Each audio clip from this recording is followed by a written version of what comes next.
ગીર સોમનાથ કે જ્યાં વહેલી સવારથી જ વીજ વિભાગની ટીમના ચેકિંગથી વીજ ચોરોમાં ફફડાટ વ્યાપ્યો છે। કોડીનારના દામલી, દેવળી, સિંધાજ, કડોદરા, અણેજ, નવાગામ, પેઢાવાડા, ફાચરિયા સહિતના ગામોમાં વહેલી સવારથી વીજ વિભાગની 22 ટીમે વીજ ચેકિંગ કર્યું। અત્યાર સુધીના કાર્યવાહીમાં 450 વીજ કનેક્શન્સ ચેક કરવામાં આવ્યા। 65માં ગેરરીતિ સામે આવી, સાથે જ 18 લાખની વીજ ચોરી પણ ઝડપી પાડી છે। દામલી, દેવળી, સિંધાજ, કડોદરા, અણેજ, નવાગામ, પેઢાવાડા, ફાચરિયા તમામ ગામોમાં જઈને વીજ વિભાગની ટીમે ચેકિંગ હાથ ધર્યું અને આ માટે પીજીવીસીએલની 22 ટીમ મેદાનમાં ઉતરી હતી। 18 લાખની વીજ ચોરી ઝડપી લેવાઈ છે। ગીર સોમનાથ કે જ્યાં વહેલી સવારથી જ વીજ વિભાગની ટીમના ચેકિંગથી વીજ ચોરોમાં ફફડાટ વ્યાપ્યો છે।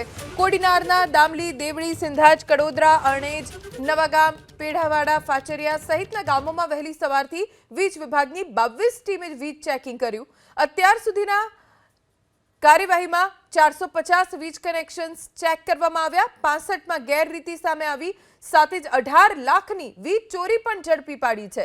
દામલી, દેવળી, સિંધાજ, કડોદરા, અણેજ, નવાગામ, પેઢાવાડા, ફાચરિયા તમામ ગામોમાં જઈને વીજ વિભાગની ટીમે ચેકિંગ હાથ ધર્યું અને આ માટે પીજીવીસીએલની 22 ટીમ મેદાનમાં ઉતરી હતી। 18 લાખની વીજ ચોરી ઝડપી લેવાઈ છે।